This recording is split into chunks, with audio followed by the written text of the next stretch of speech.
Hello and welcome to Boatrek Live. This is my mid-season review of Star Trek Picard. Uh, I certainly have mixed feelings about it. I don't like some of the darker directions they're going. Uh, First off, I'm going to want to start with episode 5, the very first scene. I'm going to jump all over the place here. But this is first and foremost on my mind. Icheb's torture and death. We see his eye getting pulled out very sadistically.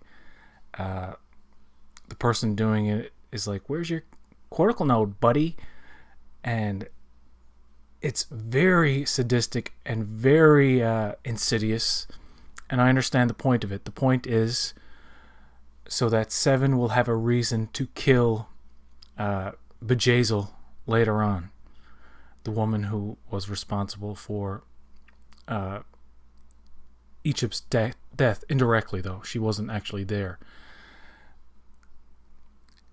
I find this, I know this is a tired phrase that people are using. It doesn't feel like Star Trek, and it certainly doesn't feel like Star Trek to me. And I really wanted to like this show. And I kind of do, because out of the 5 episodes, I only really dislike episodes 3 and 5. I'll get into that. But I just wanted to get that off my chest first off. Icheb's torture and death. The actor who plays Icheb is not the same actor from Voyager. Does a very good job selling it. It is actually well directed. The prosthetics, from on a technical level, it's very well done. But it goes on too long and it lingers there, and it's an example of more is less is not. It's an example of less should be more. I mean, a lot of people argued online. So many people are debating this, that they could have showed it another way, or they could have established Icheb in a couple of scenes beforehand and then not showed as much of the torture. And of course people will argue they had to show the torture. They had to show how gruesome and how evil an act was placed on Icheb so that we could root for Seven to kill that bitch in the end. And she does, and I didn't root for it. I don't like what they did with Seven. I'll just be honest here. I just can't. I understand that she was for the longest time, she was a hero, basically. Joined the Fenris Rangers to keep some kind of semblance of order in the collapsed neutral zone. But I just don't like her. I couldn't believe I was watching it and thinking, wow, I'm not really all that excited to see Seven, because she's kind of a downer. And I understand this is what they're going for. They're going for this dystopian version of Trek, and this leads me into my other issue with the show in general, is that Star Trek, or at least the Federation, is supposed to be a post-scarcity world. They have replicators, matter replicators, that can replicate food and matter, so therefore you could build houses, you could provide people with necessities very easily. And then you have this character of Raffi, who was Picard's number 1 on the Verity 14 years prior to the events of the series. And she lives in a hovel, a trailer. She's embarrassed by it. She seems to resent Picard for his privilege. Now, Picard owning the vineyard, I understand that's been passed down for generations. But still, Raffi shouldn't have to live in such squalor. I had a friend, me and a friend discussed this on Starfleet Boy's channel with Starfleet Boy, that perhaps it was by choice, that she's self-loathing, and she certainly could have a nice place to live, just like everybody in the world should at this point in the Star Trek universe, on Earth at least. And you know, it's not a utopia. I get that. A utopia is a fantasy. It's not ever going to be anything realistic, at least in millennia, I guess. I don't know if we survive what we're doing to ourselves as a species. But there's this sense of hopelessness, and there's a cynical nature about the show that I don't quite understand. Now, I understand that there is money in forms of Federation credits, Gold Press Latinum. They talk about money in the show an awful lot, and people getting paid, and Picard wants to go in Romulan space now, so Rios wants to double his fee. But I don't think they're ever going to get into how exactly people are getting paid. I think they're going to brush over that and leave that to our imaginations. But it seems that since the collapse of the Romulan star, there's been some disarray. Starfleet seems to be at a low point. The resources seem to be stretched, and I understand that even though replicators and stuff like that do exist, and it would be difficult to completely provide for all members of the Federation at all times. And Admiral Clancy says in episode 2, explains to Picard, I think it was 14 Federation members wanted to pull out. Oh, that sounded dirty. Sorry. 14 Federation planets wanted to pull out because they didn't agree with the fact that Starfleet was going through all of this trouble to help a mortal enemy, an enemy that they've been fighting with for hundreds of years. So I get where the Federation is coming from, and I get that it's not the Federation it used to be. But Raffi on Earth living in a trailer, and it seems like that was her only choice. I don't get that. I don't understand the class divide on Earth, at least. We got villains like Commodore O. Commodore O with her damn sunglasses. Villains like Narek, who I don't like at all, except for in episode 4, when he and Soji have that romantic encounter, and he plants the seed in her brain, basically tells her that she wasn't on the ship. And she's like, I was on the ship, you calling me a liar? And he just looks at her and it's like, the hell with you. And before that, there's a bar scene. That was the only time I ever cared about those two characters. And it was only in episode 4. Every episode before, dealing with Soji and Narek, I did not care for anything that was going on in the romantic relationship. But now I'm starting to. And of course, they weren't in episode 5 at all. So I really want to see episode 6, even though I told myself I was going to wait 5 weeks and binge it. I don't know if I have the willpower to do that. But I certainly had to get off Twitter because people are just so angry at each other for differing opinions. And it's like, you have to be on the positive side or you're a negative Nancy all of a sudden. You just can't, you can't like and dislike things. I'll talk about Narissa. I like her. She's a very one of these mustache twirling villains. Everybody who's a villain, like Narissa and Bjayzl and Mr. Vup, they all speak like 60s Batman villains. It's very campy. It's very like everybody sounds like a villain. Everybody gives each other the villain looks, like Mr. Vup and Bjayzl's two female bodyguards. They're always exchanging those evil looks, and Mr. Vup is like always growling, and it just comes across as very cartoony. And another thing I don't like about episode 5 is that it's this weird mishmash of deadly seriousness and goofy humor. Like when Picard is playing that Frenchman, all I could see was Walter Blunt from Blunt Talk. That was a show that Patrick Stewart he starred in. Pretty good comedy, but he was challenging Oh my god, can't even talk. He was channeling Walter Blunt. Forgive me, I can't speak today. And God, episode 5 really irritates me. I should get into each one separately, do separate videos for each one, but these are my uncuffed general thoughts. I just popped on here and just wanted to express them. And another thing, that ex-Romulan senator in episode 4 who was mad at Picard. Everybody's mad at Picard for good reason, kind of, because, he did fuck off for a while and he didn't follow up on what he should have. He kind of just went off to his chateau and wrote his memoirs.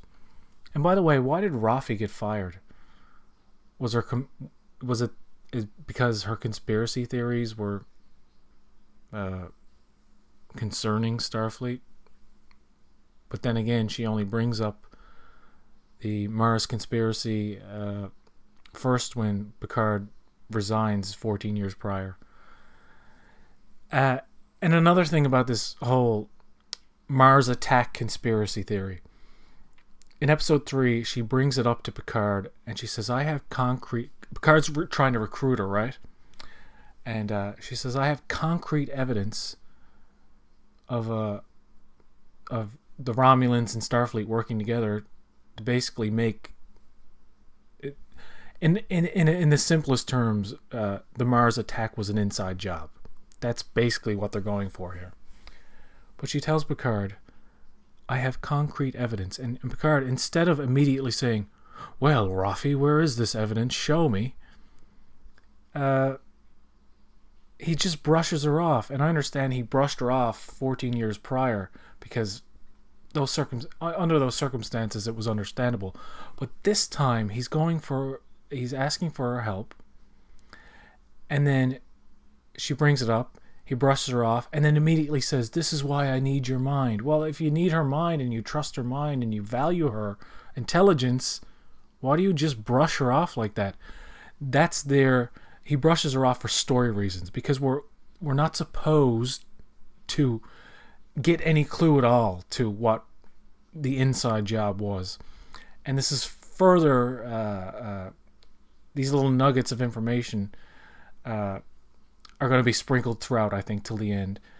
And when Rafi goes to Free Cloud to see her son, and he gets mad at her for abandoning them and being more obsessed with her work, neglecting the family and whatnot, he brings up the Conclave of 8. I was like, what's the Conclave of 8? So those little nuggets are being dropped, and we'll eventually find out if her theory is true or not. I think it is, obviously. There's something going on. There's always some nefarious Starfleet goings on.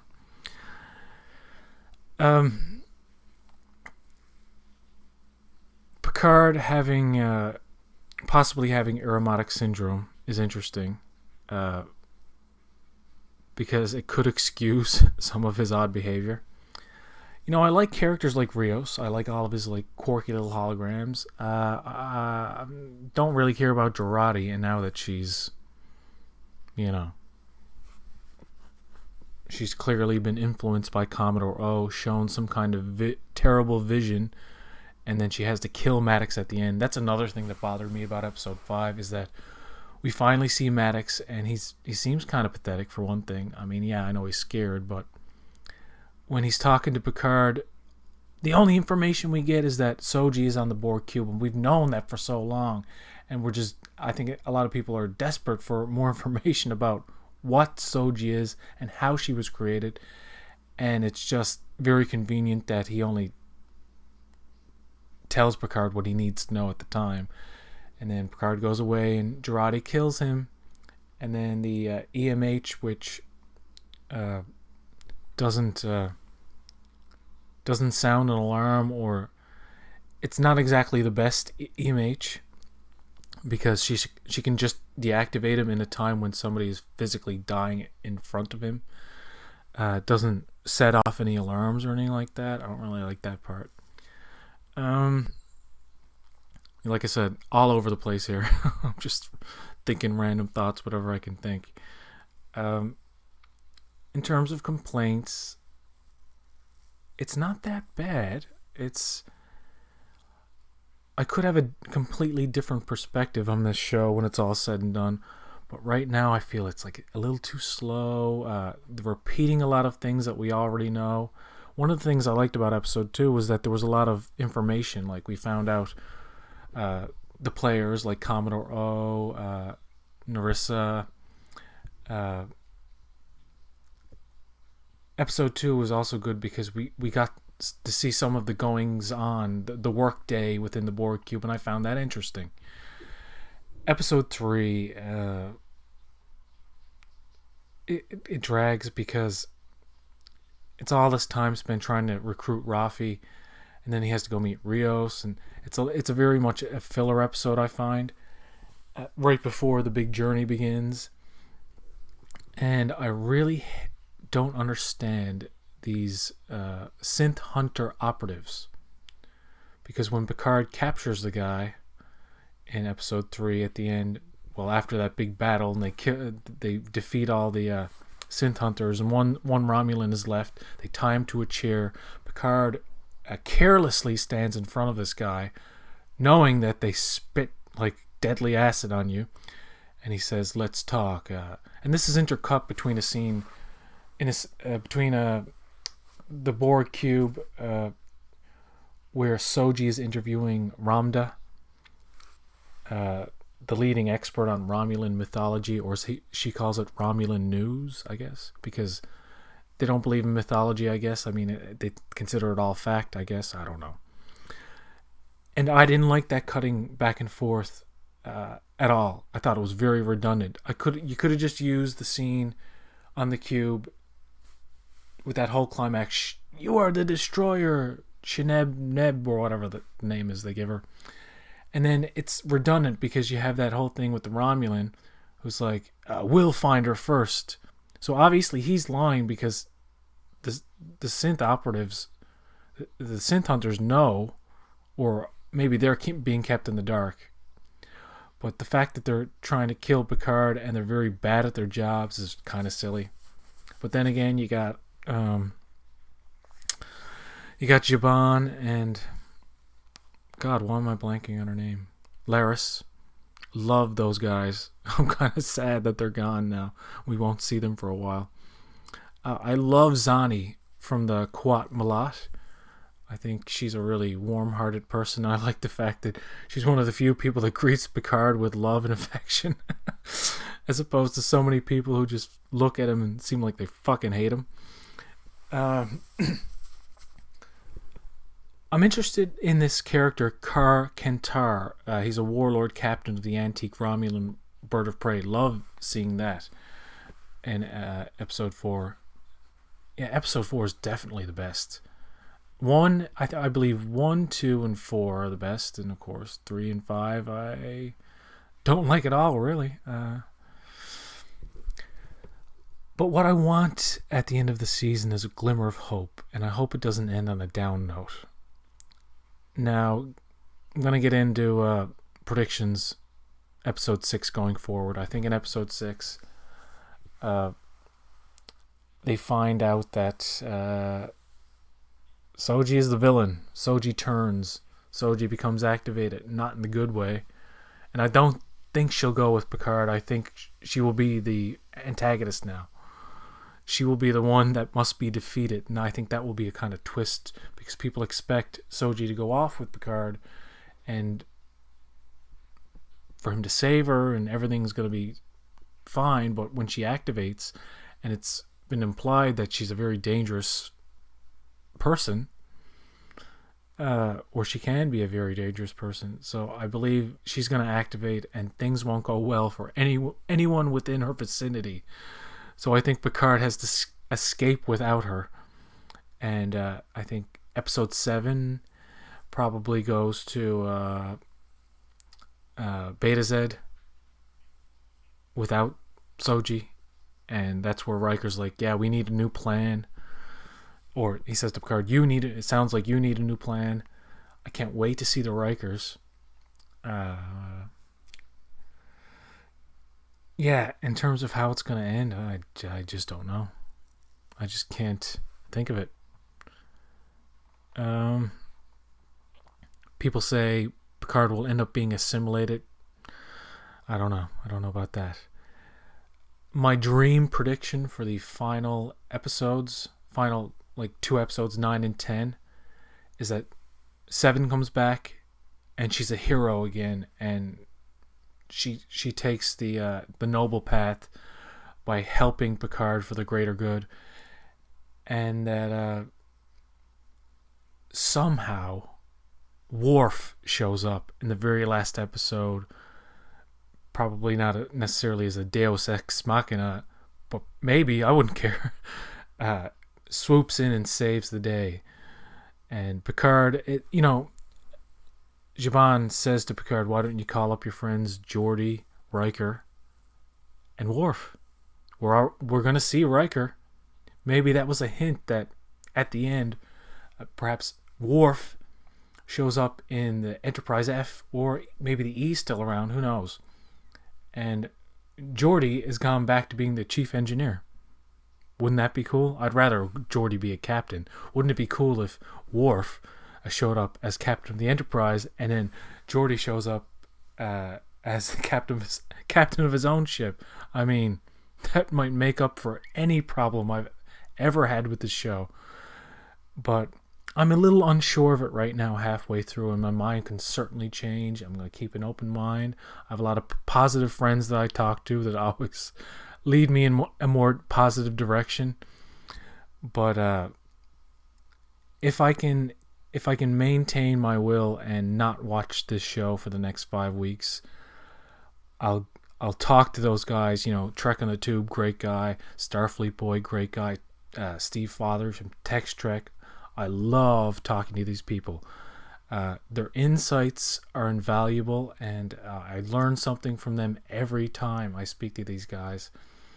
So, if you're listening, I just want to thank you. I'm not looking at any chat. I have no idea if anybody's watching this. I'm just speaking into the mic and not looking at really anything, but for all I know, I'm not even streaming. But yeah, I'm going to keep an open mind. 3 out of 5 episodes I like. 2 I really don't. Episodes 3 and 5. Like I said, I don't like this gratuitous violence mixed with the absurd, unfunny humor, the Walter Blunt type stuff, which worked in Blunt Talk, but doesn't work here. Maybe, just maybe, at the end, I'll think this is like the greatest Star Trek show ever. Just right now, I need some things explained, like why is there class divide? Why is there poverty in a world where replicator technology should be much more advanced than even what we saw in the first season of TNG. I mean, I understand the state of the galaxy. Everything's kind of in disarray. I would like an episode at some point where it's all smiles and giggles and positivity, where we don't have any sense of dread or, I don't know. I'm just going to ramble on and on incoherently, so I'm going to do the right thing and stop this stream, and I may review episode 6 because I really want to watch it, but I'm telling myself, no, you got to wait. But who knows? Anyway, my name is PJ, and I want to thank you so much for listening.